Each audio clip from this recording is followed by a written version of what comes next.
আসসালামু আলাইকুম। শুরু করছি দ্য সাইলেন্ট ম্যানার, পর্ব 22 আর 23। লিখেছেন ডায়না ইমরোজ লাকি। আয়ানের সুর ভেসে আসছে। সুফিয়ানের ঘুম ভাঙ্গে আয়ানের সুরে। সে অস্বাভাবিকভাবে নিঃশ্বাস নিচ্ছে। পাশে থাকা পাত্র থেকে জল ধকনক করে খেয়ে নিল। কপালে ঘাম জমেছে। হাত দিয়ে মুছে ফেল। হৃদস্পন্দন স্বাভাবিক নয়। রাঙার রেশাধ্বনি ভেসে আসল। সুফিয়ান বিছানা থেকে নেমে শালটা পেঁচিয়ে দরজা খুলে ঘরের বাইরে আসল। রাঙা ছটফট করছে। কাছে খট জল আছে। ও খাচ্ছে না। ওর পেটের দিকে তাকাল। পেট খালি খালি লাগছে। নিশ্চয়ই সেই কখন থেকে খায়নি। রাঙাকে কিনে আনার পর থেকে ও না খেয়ে থেকেছে এমনটি হয়নি। আজ খায়নি। চোখে জল ওর। সুফিয়ান আলতো হাতে ওকে ছুঁয়ে দিল। রাঙা আবারও রেশাধ্বনি তুল। চোখ থেকে ওর জল পড়ছেই। সুফিয়ান নরম গলায় বলল, কি হয়েছে তোর? তুইও কি আমার মতো খারাপ স্বপ্ন দেখেছিস? রাঙা নিশ্চুপ। এবার শুধু লেজ নাড়াচ্ছে। সুফিয়ান বলল, স্বপ্ন সবসময় সত্যি হয় না। স্বপ্ন অর্থহীনও হয়। ভয় পাস না। আমি আছি তো। আজ সকাল থেকেই পুরো গ্রাম নিস্তব্ধ। সকালে মোরগ ডেকেছিল। সুফিয়ানের ঘুম ভাঙার পরে তার ঘুম ভাঙে খারাপ স্বপ্ন দেখে। স্বপ্নের কথা আর মনে করতে চাইল না, কিন্তু না চাইতেও দৃশ্যগুলো চোখের সামনে ভেসে উঠছে। মানুষ সারাদিন যা ভাবে তার একটি খণ্ডাংশ কখনো কখনো স্বপ্নে চলে আসে। গতকাল তার ভাবনা থেকে স্বপ্ন আসেনি। ভয়ঙ্কর স্বপ্ন, যা সে কখনোই কল্পনা করেনি। কখনো কখনো স্বপ্ন আগাম বার্তা দেয়, কিন্তু সুফিয়ান খারাপ কিছু হবে ভাবতে পারল না। স্বপ্ন অর্থহীন হয়, এর ব্যাখ্যা হয় না। মনে মনে স্বীকার করল। ঠান্ডা জলে হাত মুখ ধুয়ে নিল। একটু আরাম লাগছে। চা তৈরি করার জন্য একটা ছোট্ট পাত্রে জল নিল। চুলায় বসিয়ে আগুন ধরিয়ে দিল। মিনিট কয়েক পর জল ফুটতে শুরু করে। সুফিয়ানের সেদিকে খেয়াল নেই। চোখ তার গোলাপ গাছের দিকে। শীঘ্রই গোলাপ ফুটবে। কলির মাথা দেখা যাচ্ছে। গোলাপ ফুটলে ফারদিনাকে দিবে। শুধু দিবেই না, প্রেম নিবেদন করবে। ভালোবাসি তিনটে শব্দের তার কাছে মূল্য নেই, কিন্তু ফারদিনার ইচ্ছে সুফিয়ান তাকে প্রেম নিবেদন করবে। ফারদিনার ইচ্ছে সে শীঘ্রই পূর্ণ করবে। মুখের কোণে হাসি চলে আসল। মুহূর্তেই আবার হাসি বিলীন হয়ে গেল। শেষ রাতের স্বপ্ন এর কথা মনে পড়ল। একটা দীর্ঘ নিঃশ্বাস এর সাথে ভাবনার পৃথিবী থেকে বিদায় নিল। চা এর জল ফুটে উপযুক্ত হয়েছে। চা পাতা দিয়ে দিল। মাটির তৈরি কাপে চা ঢেলে নিল। মাটির কাপটি সে নিজের হাতে বানিয়েছে। এতে কোনো রাসায়নিক লেপ থাকে না, তাই সম্পূর্ণ প্রাকৃতিক ও নিরাপদ। কিন্তু একবার এর বেশি মাটির কাপ ব্যবহার করা যায় না। আজ প্রথম করছে। চা হাতে নিয়ে টেবিলে বসল। চা গরম। ঠান্ডা হওয়া অবধি অপেক্ষা করা যাক। তৎক্ষণে হতে কলম তুলে নিল। নতুন একটি পৃষ্ঠা নিল। কালির দোয়াতে ডুবিয়ে লিখছে, রাতে খাওয়া দাওয়ার পর চোখ ঘুমে লেগে যায়। গতকাল সে ইচ্ছে করে ফারদিনার সাথে রাতে দেখা করেনি। ফারদিনাও বলেছে আসবে না। আমিও জোট করিনি। দিনে অনেক সময় ওর সাথে কাটিয়েছি। রাতে ঘুমানোর সময় সারাদিন এর ঘটে যাওয়া ঘটনাগুলো ভেসে উঠে চোখের সামনে। সুন্দরতম মুহূর্তগুলো ভাবতে ভাবতে ঘুমিয়ে যাই। শেষ রাতের দিকে স্বপ্ন দেখি ফারদিনা আজমাত এর সাথে ঢলে পড়ে কথা বলছে। আমার নাম তুচ্ছ করছে। আমাকে সে ভালোবাসে না। আমার বাঁশির সুর তার কানে পৌঁছায় না। আমি স্বপ্নের ঘোরেই থমকে যাই। পাথরের মতো শক্ত হয়ে যাই আমি। মনে হয়েছে আমি মাটির তৈরি মানুষ না, অন্য ধাতু দিয়ে তৈরি। ভীষণ কষ্ট হচ্ছিল। ঠিক সেই মুহূর্তে ফজরের আয়ানের সুরে ঘুম ভাঙে আমার। তখন বুঝতে পারলাম আমি স্বপ্ন দেখছি। লোকে বলে স্বপ্ন কারো কাছে বলতে নাই, কিন্তু আমি রাঙার কাছে বলেছি। হাত থামাল সুফিয়ান। ডাক আসে তার। সুফিয়ান ভাই ঘরে আছেন? সোলেমানের কণ্ঠ। সুফিয়ান খাতা বন্ধ করে বাইরে আসল। মুখের চিন্তার ছাপ দূর করে হাসতে চাচ্ছে। নিজেকে স্বাভাবিক করতে চাচ্ছে। পারছে না। হাসি আসছে না। ভেজা মুখখানা দেখল সোলেমান। সে যে গুজে এসেছে। ও বলল, আপনাকে ওরকম দেখাচ্ছে কেন? কি রকম? সুফিয়ান বারান্দায় বসে সিগারেট ধরাল। গত দুদিন ধরে সিগারেট কম খাওয়া হচ্ছে। আজ চেয়েছিল, খাবেই না। দুশ্চিন্তার কারণে সিগারেট ধরাল। লম্বা লম্বা টানে ধোঁয়া ছাড়ল। মনে হয় খুব চিন্তিত গু। সুফিয়ান স্বপ্নের কথা সোলেমানকে বলল। স্বপ্নের কথা কাউকে বললে কিছুই হয় না, লোকে ভুল বলে। সোলেমান তার স্বপ্নের কথা শুনে বলল, স্বপ্নের কথা কাউকে বলতে নাই। আপনি বলছেন কাউকে? রানাকে? ও কি বলল? ও ওর ভাষায় বলেছে স্বপ্নের অর্থ হয় না। বলেছে? যাক, তাহলে তো ভালোই। আপনি এসব নিয়ে চিন্তা করবেন না। যাবেন না? কোথায়? সুফিয়ান চোখ তুলে তাকাল। আজ মেলা। ভুলে গেলেন? সব কৃষকরা এবং গ্রামের সবাই নদীর পাড়ে উপস্থিত হবে। বিশাল করে মেলার আয়োজন করা হয়েছে গি। সুফিয়ান সত্যিই ভুলে গিয়েছিল। গতকাল আদিব বলে গিয়েছিল উপস্থিত থাকতে। গ্রামের সবাই আজকের দিনে মেলায় আনন্দ করবে। নাচ গানের ব্যবস্থা করা হয়। বল তালুকদার বাড়ির সবাই গিয়েছে? না, সবে তো সবাই যাওয়া শুরু করেছে। তারা তো প্রধান অতিথি। শুনেছি কৃষ্ণপুর গ্রামের লোকেরাও আসে। উনারা প্রতি বছরেই আসে। আপনি যাবেন? তোরা যা, আমার ইচ্ছে করছে না যেতে। বিকেল হওয়ার আগে সিদ্ধান্ত বদলালে যাব। তার কথাগুলো গম্ভীর শোনাল। সোলেমান এর কাছে সুফিয়ান এর আচরণ অদ্ভুত লাগল। সোলেমান আর কিছু না বলে চলে যায়। আলিমনগর গ্রামের রাজস্ব শেষের দিনটা গ্রামবাসীর কাছে উৎসবের মত। সারাবছর জমিজমার হিসাব, ধান কাটার ঝক্কি, খাজনা মেটানোর তাড়া, সবকিছু পেরিয়ে আসে সেই প্রতীক্ষিত দিন। আলিমনগরের বার্ষিক মেলা। নদীর পাড় ঘেঁষে এক বিস্তীর্ণ বালুচরে বসে এই মেলা। দূর দূরান্তের হাটের লোকেরা, গায়ের কৃষক, জেলে, কামার, কুমোর সবাই আসে এখানে। যেন এই একদিনেই পুরো গ্রামের প্রাণ জেগে ওঠে। মেলার আগের রাত থেকেই নদীর বাতাসে অন্যরকম গন্ধ মেশে। কোথাও মাটির হাঁড়িতে ফুটছে মিষ্টি গুড়ের পায়েস, কোথাও কুমোরেরা সাজাচ্ছে মাটির বাঁশি, খেলনা ঘোড়া আর লাল রঙের পুতুল। দূর থেকে দেখা যায় যেন আকাশ জুড়ে ঝুলছে ছোট ছোট তেলের প্রদীপ। মেলা প্রাঙ্গণের চারপাশ যেন রঙিন হয়ে উঠেছে। সকালে সূর্য ওঠেনি, কিন্তু শুরু হয় কোলাহল। গ্রামের পথ জুড়ে মানুষ, গরুর গাড়ি, পালকি, পায়ে হেঁটে আসা দল বেঁধে নারী পুরুষ, কেউ মাথায় চাঁদি, কেউ হাতে মাটির হাঁড়ি নিয়ে এগিয়ে আসে মেলার দিকে। শিশুদের চোখে উজ্জ্বল আলো। তাদের কাছে মেলাই পৃথিবীর সবচেয়ে বড় বিস্ময়। বাঁশের খুঁটিতে বাঁধা পতাকাগুলো বাতাসে দুলছে, লাল, নীল, হলুদ কাপড়ে মোড়া সেই খুঁটিগুলো যেন গ্রামের আনন্দের প্রতীক। মেলা বসেছে 3 ভাগে। প্রথম ভাগে দোকানপাট, গুড়, চিরা, মুড়ি, তেল, খেলনা, কাপড়, কাঠের তৈরি গয়না। সারি সারি দোকান। দোকানদাররা উচ্চ স্বরে ডাক দিচ্ছে, কি এই দেখো মিঠাই, 1 পয়সায় 2টা। পাশের দোকানে বাজছে ঢোল, তার সামনে দাঁড়িয়ে কেউ আবার বাঁশি বাজাচ্ছে। বাতাসে মিষ্টির গন্ধ, গুড়ের মিষ্টি আর মানুষের শরীরের ঘাম মিশে এক অদ্ভুত গন্ধ তৈরি করেছে, যেটা কেবল মেলাতেই পাওয়া যায়। দ্বিতীয় ভাগে শুরু হয়েছে নাচগান। খোলা আকাশের নিচে বাঁশের মঞ্চ, তার উপর ঝুলছে রঙিন কাপড়। ঢাকঢোল বাজছে, বেহালা ও হারমোনিয়ামের সুরে একদল গায়েন গাইছে পালাগান। তাদের গলায় সুর, মুখে হাসি, চোখে আলো। গল্পের তালে তালে গ্রামের মানুষ তালি দিচ্ছে, কেউ হাসছে, কেউ আবার কান পেতে শুনছে। পালাগানের পাশে বসেছে বায়োস্কোপওয়ালা। কাঠের বাক্সে চোখ লাগিয়ে দেখা যায় অদ্ভুত সব চলমান ছবি। বাচ্চারা গুচ্ছ গুচ্ছ দাঁড়িয়ে আছে, 1 পয়সা দিয়ে সেই জাদু দেখা যেন জীবনের বড় প্রাপ্তি। তৃতীয় ভাগে আছে পশুর হাট। গরু, ছাগল, অশ্ব সবই এখানে আসে বিক্রির জন্য। কৃষকেরা গরুর দাঁত দেখে, দড়ি টেনে দেখে শক্তি মাপে। কারো গলায় দর্দি আওয়াজ, এই গরুটা দেখো, ধান খায় কম, দুধ দেয় বেশি। হাটের ভেতর কাদা, গরুর পায়ে জল ছিটকে পড়ছে মানুষের গায়ে। তবু কারো মুখে বিরক্তি নেই, সবাই মুগ্ধ, উত্তেজিত। কারো চোখে নতুন গরু কেনার স্বপ্ন, কারো মনে পুরনো গরু বিক্রি করে কিছু টাকা হাতে আসার আশ্বাস। জমিদার রশিদ তালুকদার এর জন্য আলাদা মঞ্চ করা হয়েছে। সে বসে আছে মনোভাব নিয়ে, পরনে ঝমকালো পোশাক। কেউ কেউ এসে আদব এবং সম্মান এর সাথে রশিদকে ফুল দিয়ে সম্মান জানাচ্ছে।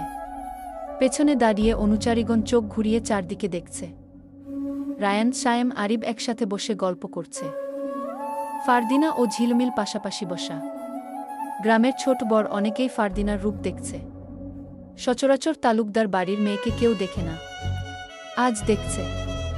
একজন অন্য জন এর সাথে কানা ফিসফিস করছে, কিন্তু মন আজ ভীষণ ভারী ফারদিনার। মেলায় এসে সে একবার চোখ তুলে অবধি চারদিকে দেখেনি। ঝিলমিল জিজ্ঞেস করল, তোর মন খারাপ কেন? সুফিয়ান আসে নাই দেখা, আইব, সবে তো মেলা শুরু। ফারদিনা মর্মাহত মুখে বলল, আমি অন্য কারণে চিন্তিত। কি কারণ? ঝিলমিল ঝুঁকে জিজ্ঞেস করল। গতকাল রাতে আমি ভয়ঙ্কর একটা স্বপ্ন দেখেছি, রীতিমত দম আটকে যাওয়ার উপক্রম। কি দেখছিস? আমি দেখলাম আজমাতের সাথে আমি মিশছি, ওর কাছে সুফিয়ান এর দুর্নাম করছি। সুফিয়ান এর বাঁশির সুর আমি শুনতে পাচ্ছি না। তারপর তার মধ্যে তুই একটা চিঠি নিয়ে এসেছিস। চিঠিতে লেখা ছিল, আমি যাকে ভরসা করছি সেই সব থেকে বড় শত্রু আমার। আমি আব্বা, 4 ভাই, তোকে এবং সুফিয়ানকে অনেক ভরসা করি। ঝিলমিল হেসে উড়িয়ে দিয়ে বলল, এসব তোর মনের ভুলভাল ভাবনা। ফারদিনা এবার আহত কণ্ঠে বলল, আমি আরও একটা স্বপ্ন দেখেছি। স্পষ্ট ছিল না, তবে এরকম, সুফিয়ান ক্রোধের আগুনে আমাকে মেরে ফেলছে। শ্বাস রোধ করে ঝিলমিল ঠোঁট বেঁকিয়ে হেসে বলল, স্বপ্ন কখনো সত্যি হয় না। চল বাজোস্কোপ ওয়ালার ওইখানে যাই, উনি অনেক দৃশ্য দেখায়, আমরাও দেখি। ফারদিনা না করল। ঝিলমিল শুনল না। বাজোস্কোপ ওয়ালার কাছে গিয়ে ফারদিনা কাঠের বাক্সে চিত্র দেখছে। চিত্রটি একটি গ্রামের। একজন রাখাল ছেলে বসে বসে বাঁশি বাজাচ্ছে। সুদর্শন যুবক। তার বাঁশির সুর শুনে জমিদার এক কন্যা ছুটে এসেছে। দৃশ্য পাল্টাল। বাঁশিওয়ালা তার পেছনে দাঁড়িয়ে হঠাৎ তার মুখ চেপে ধরল। ফারদিনা চমকে গেল, বায়োস্কোপ থেকে ছুটে সরে গেল। ঝিলমিল বলল, দৃশ্যটা সুন্দর আছিল না? তুই কি দেখলি? বিমর্ষ রূপে তলিয়ে গেল ফারদিনা। একজন বাঁশিওয়ালা বাঁশি বাজাইছে, তার সুর শুই না একজন সুন্দরী কন্যা দৌড়ায় আইল। পরের দৃশ্যে তাদের বিয়া হইল বলে হাসল ঝিলমিল। ফারদিনা গম্ভীর মুখে চোখ মাটিতে নীল, চোখে মুখে হতাশার ছাপ দেখে ঝিলমিল জিজ্ঞেস করল, কি হয়েছে তোর, আজ তোরে এমন লাগতাছে কেন? ফারদিনা চোখ তুলে বলল, আমি অন্য কিছু দেখলাম। বাঁশিওয়ালা ছুটে আসা মেয়েটিকে মেরে ফেলতে চাচ্ছে, তার কথা তোয়াক্কা না করে ঝিলমিল বলল, তুই যা স্বপ্ন দেখছিস সেই ঘোর থাইকা গেছে। চল নদীর তীরে হাঁটি, ওদিকটায় যাই, মেলা থেইকা দূরে, তোর ভালো লাগব। সূর্যের আলো উকি মেরে আবার মেঘের আড়ালে লুকিয়ে যাচ্ছে। বাতাস বইছে, মেলা থেকে সবার কোলাহল শোনা যাচ্ছে। ফারদিনা উদ্ভ্রান্ত পথিকের মতো হাঁটছে। ঝিলমিল মনের সুখে ভাজা পিঠা খাচ্ছে। ফারদিনাকে পিঠা সেদে বল, উনে পিঠা খা, মজা করিস না, পিঠা খাইলে মন ভালো থাকে। খাবি? খাব না। ঝিলমিল মুখ ভেঙচে দিয়ে বলল, তুই পিঠা খাবি কেন? তুই খাবি সুফিয়ান রে বলে জিহ্বা কামড় দিল। মুখ ফসকে বেরিয়ে গেছে বাক্যটি। ফারদিনা বিদ্ধ চোখে তাকাল ওর দিকে। ঝিলমিল হেসে বলল, জ্বালাইয়া মাথা খাবার কথা কইতেছিলাম। আচ্ছা, সুফিয়ান আজ আইল না কেন? ও আমাকে হয়তো ভালোই বাসে না। ঝিলমিল অগ্রাহ্য করল তার কথা, কোনো প্রতিক্রিয়া করল না। নদীর তীরে কিছু নৌকা বাঁধা, ঘাসে তীর সবুজ হয়ে আছে। ফারদিনা পা হালকা করে বিছিয়ে ঘাসের উপর বসল, হাঁটুর উপর হাত রেখে থুতনির ভর রাখল। কানে শো শো শব্দ আসছে বাতাসের। ঝিলমিল খাওয়া ছেড়ে বলল, তোর এত মন খারাপ, তোর শুকনা মুখ আমার মোটেই ভালো লাগতেছে না। কি সব স্বপ্ন দেখছিস? দেখ, স্বপ্ন সত্যি হয় না। তবে সুফিয়ান কেন মেলাতে আসল না? হয়তো তার কাজ আছে, তাই আসে নাই। তার লিগা মন খারাপ করবি? ঝিলমিলের কণ্ঠ ক্লান্ত। ফারদিনা কিছু না বলে নদীর ঢেউয়ের দিকে চেয়ে রইল, কোনো জবাব দিল না। দুপুর গড়িয়ে বিকেল নামছে। সূর্যের আলো ঢলে পড়ছে নদীর জলে, আর সেই সঙ্গে মেলার চূড়ান্ত রূপ। ঢোলের আওয়াজ আরও জোরে বাজল। দোকানের সামনে ভিড় আরও ঘন হল। মেয়েরা শাড়ির আঁচল দিয়ে ঘাম মুছে হাসছে, কিশোররা ঘুড়ি উড়াচ্ছে, আর শিশুরা ঘুরছে, নাগরদোলায় উঠছে, নামছে, চিৎকারে আকাশ কাঁপছে। এক পাশে চলছে যাত্রা, আরেক পাশে জাদু দেখাচ্ছে এক জাদুকর। সে মাটিতে পাটি পেতে পাখি উড়িয়ে দিচ্ছে, ফুল বের করছে হাতার ভেতর থেকে। চারদিকে হাসি, বিস্ময় আর হাততালির ঝড়। এমন সময় সায়েম ফারদিনাকে কোথাও দেখতে পেল না। একজন অনুচারীকে বলল, ও ফারদিনা কোথায় আছে, খুঁজে দেখ। জলদি খো অনুচারী মাথা কাত করে সম্মতি জানালো। আকাশ মেঘে ঢেকে যাচ্ছে। সূর্যের আলো দেখা যাচ্ছে না। চারদিক আবছা কুয়াশায় ডুবে যাচ্ছে।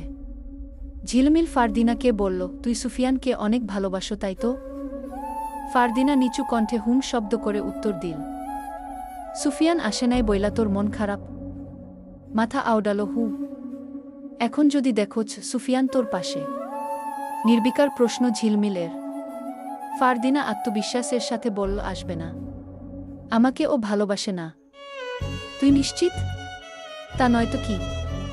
তোমার আত্মবিশ্বাস দেখে আমি অবাক। সুফিয়ান এর কণ্ঠ। ফারদিনা দ্রুত চাহনিতে পেছন ঘুরল। সুফিয়ান দাঁড়িয়েছিল।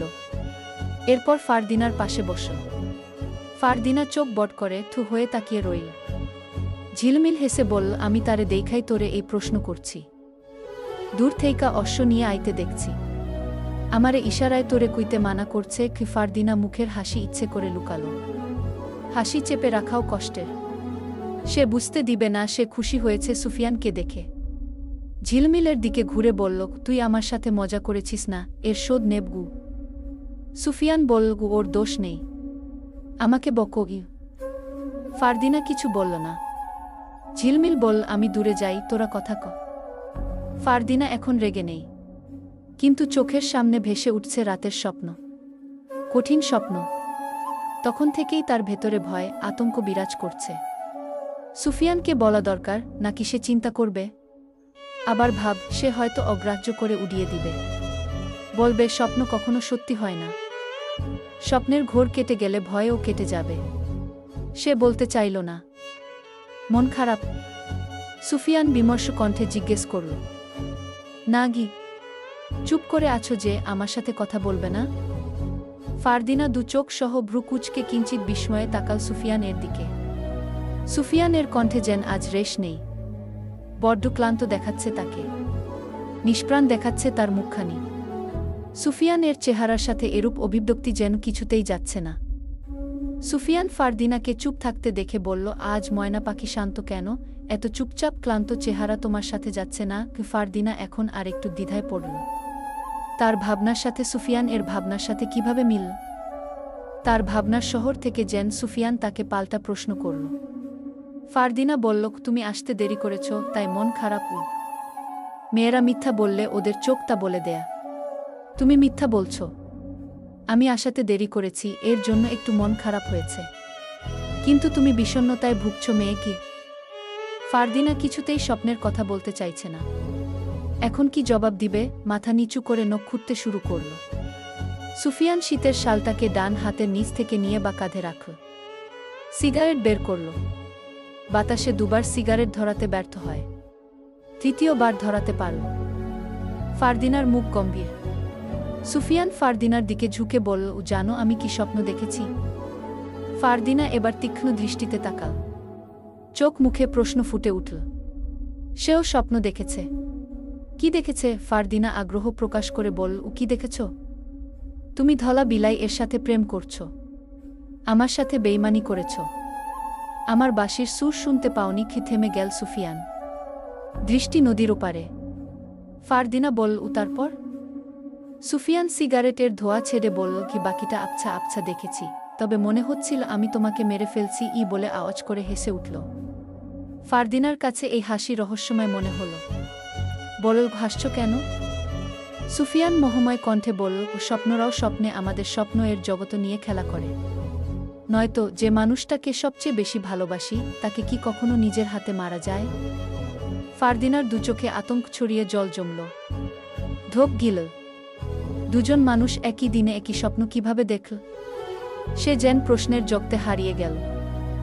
সুফিয়ান কিছুক্ষণ চুপচাপ থেকে নিস্তেজ ভঙ্গিতে নিরুত্তাপ গলায় বলল, এসব নিয়ে তুমি ভেবো না। স্বপ্নের অর্থ হয় না। ফারদিনা দৃষ্টি নিচু করে তাকিয়ে আছে। সুফিয়ান সিগারেট ফেলে দিল নদীর জলে। ঘাড় ঘুরিয়ে তাকাল ফারদিনার দিকে। আজ মিষ্টি রঙের শাড়ি পরেছে ফারদিনা। শাড়িতে ফারদিনার শরীরের আবেদনময়ী তন্বী শরীরের একটি বাক স্পষ্ট, যা সুফিয়ানকে আকৃষ্ট করল। কোমর পর্যন্ত লম্বা খোলা চুলে আজ যেন আফিমের নেশা ধরানোর ঘ্রাণ। তাকে আজ অপরূপ সুন্দর দেখাচ্ছে। কিন্তু মুখ গম্ভীর হয়ে থাকায় বোধহয় সম্পূর্ণ সৌন্দর্যটা ফুটে উঠছে না। সুফিয়ান দৃঢ়তার সাথে বলল, হঠাৎ তোমার মন খারাপ কেন হলো? কিছুই বলছো না। তুমি চুপ থাকলে আমার যেন সব এলোমেলো মনে হয়। কি ফারদিনা এবারও চুপচাপ। সুফিয়ানের ভালো লাগছে না ফারদিনার নীরবতা। দোষটা তার। সে যদি খারাপ স্বপ্নের কথা না বলতো তবে তার মন বিষিয়ে উঠত না। মনে মনে নিজেকে দোষারোপ করল। নিয়ম অনুযায়ী কেউ দোষ করে অন্যর মনে আঘাত দিলে তাকেই শুধরে নিতে হয়। সে আঘাত করেছে ফারদিনার মনে। এখন মন ভালো করার দায়িত্ব তার।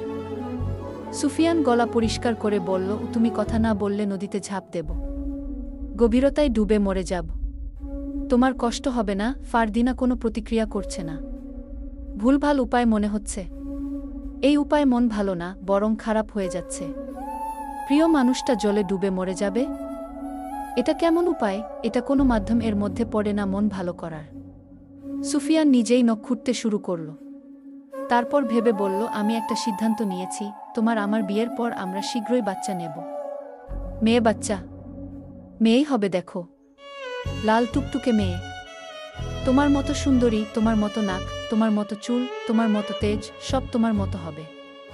আমার আর একটা ফারদিনা হবে। তবে ওর নাম কি রাখা যায় বলো তো? সুফিয়ান ঢং করে চিন্তা করল। বল, ওর নাম দেব সমুচা। দেখো, সমুচা উচ্চারণ করার সময় মুখটা হয়ে যায়। সুফিয়ান ভেঙিয়ে দেখালো। ফারদিনা সুফিয়ান এর কথা শুনে হেসে উঠল। হাসির বন্যা বইল যেন। ফারদিনার হাসি দেখে সুফিয়ানও নিঃশব্দে হাসল। মুগ্ধতার সাথে তার হাসি দেখে বলল, এভাবে হেসো না সুন্দরী, তোমার হাসি দেখলে যে পরাণ জ্বলিয়া যায়। ফারদিনা হাসি নিয়ন্ত্রণ করে বলল, সত্যিই জ্বলছে তো? তোমার জন্য অন্তর জ্বলে পুড়ে ছাই হয়ে যাচ্ছে আগুনের উত্তাপে, আর সেই উত্তাপ নেভাতে তোমার একরাশ হাসিই যথেষ্ট। তুমি সত্যিই আমাকে ভালোবাসো? প্রমাণ লাগবে? ঝুঁকে বলল। প্রমাণ দাও, যাও নদীতে ঝাঁপ দাও, দুষ্টুমির কণ্ঠে বলল ফারদিনা। সুফিয়ান এক ভ্রু কুঁচকে বলল, নদীতে ঝাঁপ দিলে আমি মরব না, সাঁতার কেটে উঠে যাব। আমি তো তোমার মায়াজালে আটকেছি, সেখান থেকে আর চাইলেও বেরোতে পারব না। যদি ভালোবাসার প্রমাণ দিতে হয় তোমাকে সাথে নিয়ে দেব। প্রমাণ সার্থক, আমরাও সফল। এ জন্মে তাহলে আমাদের পূর্ণতা মিলবে না, পুনর্জন্ম আর হবে না। ভালোবাসার প্রমাণ হয় না বুদ্ধু মেয়ে। প্রমাণ সেই চায় যে ভালোবাসে না। সত্যিকারের ভালোবাসা উপলব্ধি করে নিতে হয়। তোমার আর আমার ভালোবাসা পূর্ণতা পাবে তো? যদি উপরওয়ালা চান, নিশ্চয়ই হবে বলে মৃদু হাসল। তুমি আদিব ভাইয়ের সাথে কথা বলবে? আব্বার সাথে? আমাদের বিষয়ে? সুফিয়ান চোখ সরিয়ে বলল, এই সময় হোক, আমি তাদের সাথে কথা বলবো। সত্যি বলবে তো? উৎফুল্ল হল ফারদিনা। মিথ্যা যদি প্রেমের সেতুর বন্ধনে জায়গা পায়, তবে সে প্রেম সফল হয় না, বুঝেছ? নিস্তেজের সাথে বলল ফারদিনা। সুফিয়ান বলল, এক অক্ষরে জবাব দিচ্ছ যে? কথা বলার ইচ্ছে নেই? আছে। এবার 2 অক্ষরে জবাব দিয়েছ। আমার সাথে একাধিক শব্দে কথা বলবে, যা অকাজের তাও বলবে। তোমার মুখে প্রতিটি কথাই শুনতে ভালো লাগে। মানুষ গান শুনতে পছন্দ করে, কানে যদি গানের সুর ভেসে আসে সে ধ্যান দিয়ে শুনে। আমি তোমার প্রতিটি কথার শব্দেই সুর পাই, যা আমাকে মুগ্ধ করে। আমি কি সত্যিই তোমার হয়ে গেছি? গালে হাত দিয়ে নম্র কণ্ঠে জিজ্ঞেস করল ফারদিনা। সুফিয়ান ফারদিনার মুখের দিকে তাকিয়ে কণ্ঠ গভীরে নিয়ে বলল, তুমি আমার শিরায় উপশিরায় গেঁথে গেছ। মস্তিষ্কের নিউরন এর ভাজে তুমি।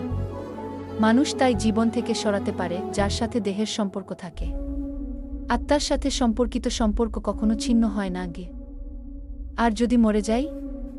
এরূপ প্রশ্ন করতে ফারদিনার ভালো লাগে। ভালোবাসার মানুষটির চোখে নিজেকে হারানোর ভয় দেখতে কার না ভালো লাগে? সবার ভালো লাগে। সে উপভোগ করে সেই আনন্দ। সুফিয়ান হয়তো এখন তাকে বকাবকি করবে, রাগে উঠে যাবে, এরপর সে আবার রাগ ভাঙাবে। সুফিয়ান উত্তেজিত হল না, শান্ত হয়ে বসে রইল। শান্ত চোখে চেয়ে বলল, তাহলে আমি আমার জন্য কবর খুঁড়ব। সেই কবরে তোমাকে নিয়ে চিরদিনের জন্য একটা ঘুম দেবগি বলে পেছনে হাত রেখে ভর দিয়ে ঝুঁকল। ঠোঁটের কোণে অনিচ্ছা থাকা সত্ত্বেও হাসি আনল। নীরবতায় কেটে যায় অনেক সময়। নদীর জল শান্ত। কিছু মাঝিরা নৌকা বাইছে। মেলার অনেক মেয়েরা নৌকায় উঠছে। মাঝিরা তাদের নিয়ে নদীর মাঝে চলে গেছে। হাসি আর আনন্দে কাটছে আজকের দিন। সুফিয়ান বলল, এই সময় গড়াচ্ছে, কিছু খেয়ে নাও, যাও। ঝিলমিলকে ডাকি, তুমি সাথে থাকলে খিদে পায় না গি।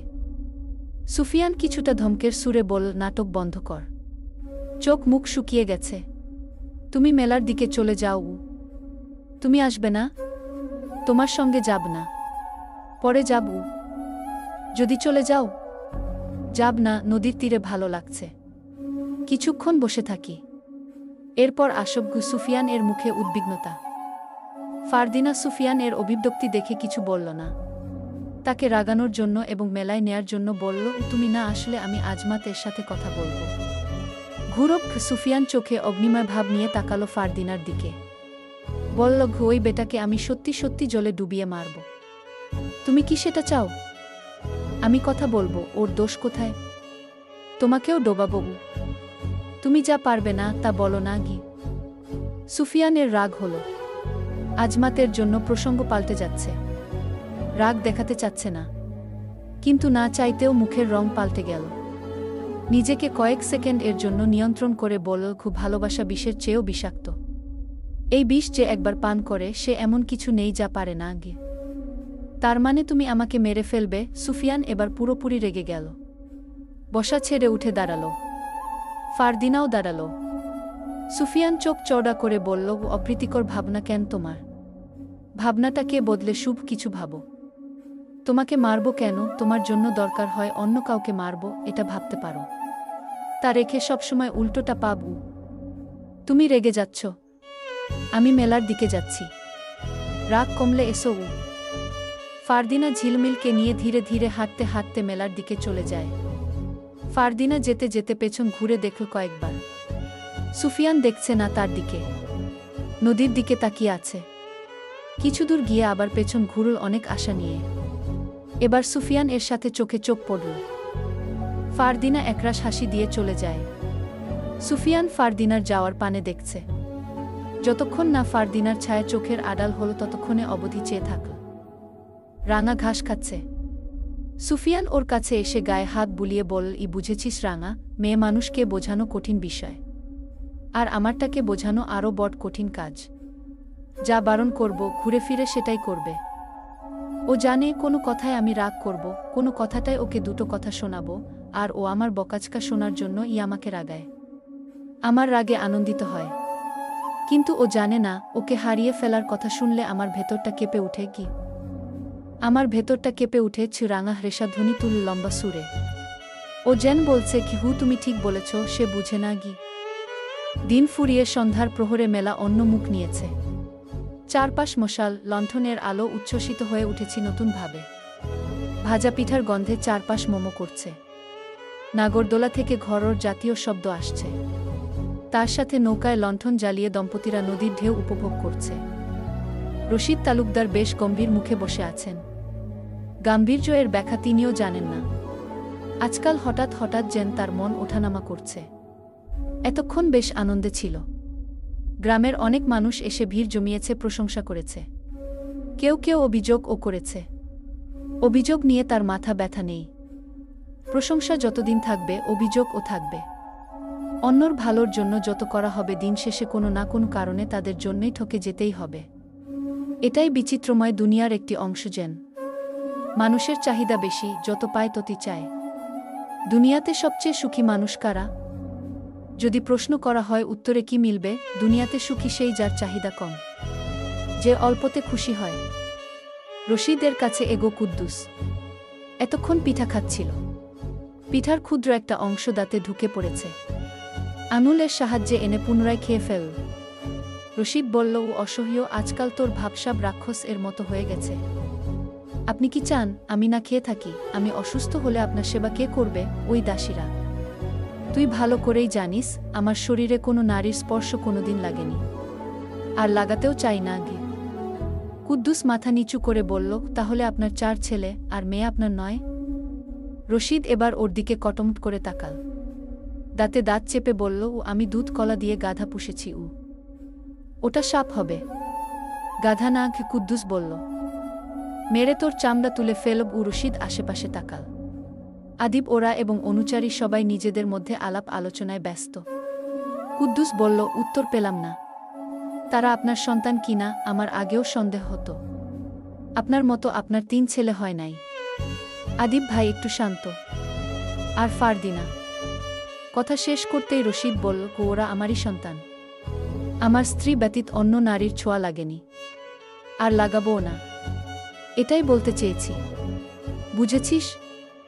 বুঝেছি। আমার 4 ছেলে আর মেয়ে আমার সন্তান। কার সন্তান? আপনিই তো বললেন আপনার। রশিদ ছড়ি মাটিতে ঠুকতে ঠুকতে বলল, আজকাল তুই অনেক কথা শিখেছিস, মুখে মুখেও কথা বলছিস। এত সাহস কোথা থেকে এলো দেখে নেবগু। কথায় আছে, সঙ্গ দোষে লোহা ভাসে। আপনার সাথে থাকতে থাকতে আমার ও সাহস বেড়ে গেছে। রশিদ চুপচাপ। ওর সাথে কথা বললে মেজাজ বিগড়ে যাবে। মেলার মধ্যে মাথা গরম করা যাবে না। গলায় কাশি দিল। আশেপাশে অনেক মেয়েরা ঘোরাফেরা করছে। কণ্ঠ শীতল করে বলল, আশেপাশে কত মেয়েরা ঘুরছে, দেখ কাউকে পছন্দ হয় কি না। আয় হায়, মাত্রই তো বললেন আপনার শরীরে অন্য মেয়েদের ছোঁয়া লাগতে দিবেন না। এখন মেয়ে দেখতে বলছেন? এই বয়সে বিয়ে করলে আপনার ছেলেরা চিক চিক করবে। এখন তাদের বিয়ে করার বয়স। আমি আমার কথা বলিনি কালুর ঘরের কালু, তোর কথা বলেছি। কুদ্দুস হা করে বলল, তবা তবা, আমি একজনকে ভালোবাসি, তারই চাই, অন্য কারো দিকে চোখ তুলেও চাই না। রশিদ মুখ ভেঙিয়ে বলল, আহ আমার প্রেমিক পুরুষরে, এখনই আমার চোখের সামনে থেকে সরে যাক। কুদ্দুস তার সামনে থেকে সরে গিয়ে পেছনে দাঁড়িয়ে বলল, আপনার পেছনে দাঁড়িয়েছি, আপনার আমার দিকে চাইতে হবে না। সামনের দিকে তাকিয়ে বলেন, রশিদ হেরে যাচ্ছে।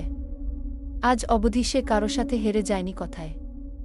আজ হেরে যাচ্ছে। কুদ্দুস ধীরে ধীরে চালাক হয়ে যাচ্ছে। সে আর তাল মেলাল না। প্রসঙ্গ পাল্টে নীল বল, ফারদিনা কোথায়? আজমাত সাহেবের সাথে গল্প করে কি? ওর দিকে নজর রাখতে বলিস অনুচারীদের। আমার একটামাত্র মেয়ে কি? আমিও আমার আব্বার একমাত্র ছেলে। আব্বা বেঁচে নেই, আমি আছি। তো তা জেনে আমি কি করব? বড্ড কথা বলিস, বিরক্ত হয়ে যাচ্ছি। যা, চায়ের ব্যবস্থা কর। সন্ধ্যা বেলা চা না খেলে আমার মাথা ঠিক থাকে না। নিয়ে আয়। কুদ্দুস দ্রুত চলে যায়। আজমাত নুরবেক নদীর তীরে দাঁড়িয়ে এটা ওটা লিখছে। মাথায় বোলার হ্যাট। দিনের বেলা হ্যাট পরে, এখন সন্ধ্যা। সন্ধ্যার পর কেউ হ্যাট পরে না। ফারদিনা ঝিলমিল তার পাশেই দাঁড়ানো। ঝিলমিল আজমাতকে বলল, আপনি মাথায় ওইটা কি পইরা আছেন? আজমাত চোখ এক পলকে উপরে নিয়ে তাকিয়ে হ্যাটটা খুলে হাতে নিল। হেসে বলল, এটা বোলার হ্যাট।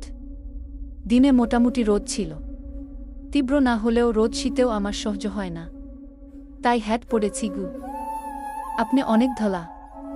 এত ধলা মানুষ আবার ভালো লাগে না।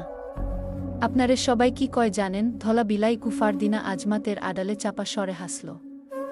আজমাত ঝিলমিল এর কথা এড়িয়ে গেল।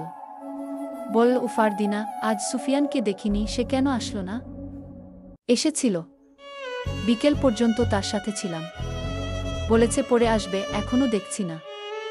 মেলা তো শেষ হতে চলল। ঝিলমিল বল, সারাদিন সুফিয়ান সুফিয়ান করিস না তো, আর শুনতে ভালো লাগে না। তুই কাউকে ভালোবেসেছিস, তুই এসব বুঝবি না। আমি ওইসব চেতনায় নাই। খাই দাই ঘুরি ফিরি। এই জন্যই তোর নাম মুচমুচি আর টুংটাং। আজমাত ফারদিনার কথা শুনে হেসে ফেল।